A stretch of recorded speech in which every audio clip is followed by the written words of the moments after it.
पृथ्वी के भीतर पेट्रोलियम उत्पाद, कोयला और प्राकृतिक गैस जैसे हाइड्रोकार्बन ईंधनों का भंडार है। ये सभी जीवाश्म ईंधन हैं जो पेड़ पौधों, जीव जंतुओं और समुद्री जीवों के अवशेषों के करोड़ों वर्षों तक धरती अथवा महासागरों के नीचे दबे रहने के कारण बने हैं। जीवाश्मों के इन रूपों को जैविक ईंधन कहा जाता है, जबकि कुछ हाइड्रोकार्बन, विशेष रूप से मीथेन, पृथ्वी के भीतर गहराई में जैविक और अजैविक दोनों प्रक्रियाओं से बनते हैं। पृथ्वी की सबसे ऊपरी सतह के नीचे मीथेन का अपार भंडार है। मीथेन रंगहीन तथा गंधहीन गैस है। अमेरिका के डीप कार्बन ऑब्जर्वेटरी यानी डीसीओ के वैज्ञानिकों ने दुनिया के 20 से अधिक देशों और कई गहरे महासागरीय क्षेत्रों में मीथेन के अजैविक उत्पत्ति स्रोतों का पता लगाया है।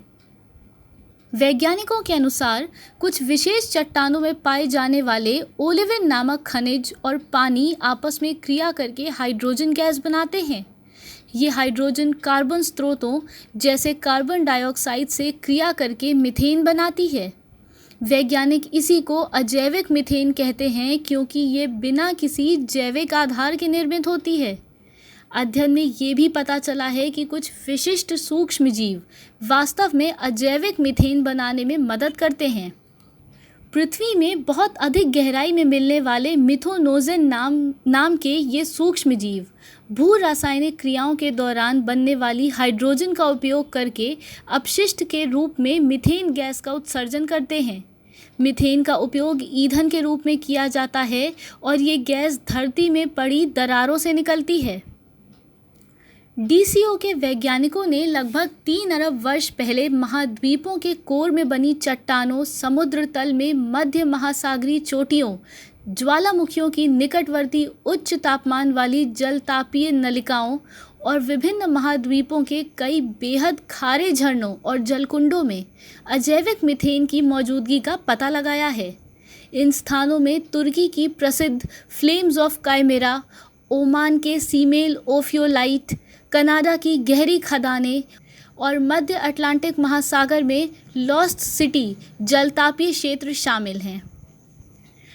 बता दें कि डीसीओ के 1000 से अधिक वैज्ञानिकों का समुदाय है जो पृथ्वी पर कार्बन की मात्रा, गति, रूप और उत्पत्ति को समझने के काम में जुटा है। इस समूह के वैज्ञानिकों ने वर्ष 2009 में डीप एनर्जी कम्युनिटी नामक परियोजना शुरू की थी, जिसके तहत दुनिया के 35 देशों के 230 से अधिक शोधकर्ता काम कर रहे हैं। शोधकर्ताओं ने दुनिया भर से मीथेन के नमूने एकत्र किए हैं।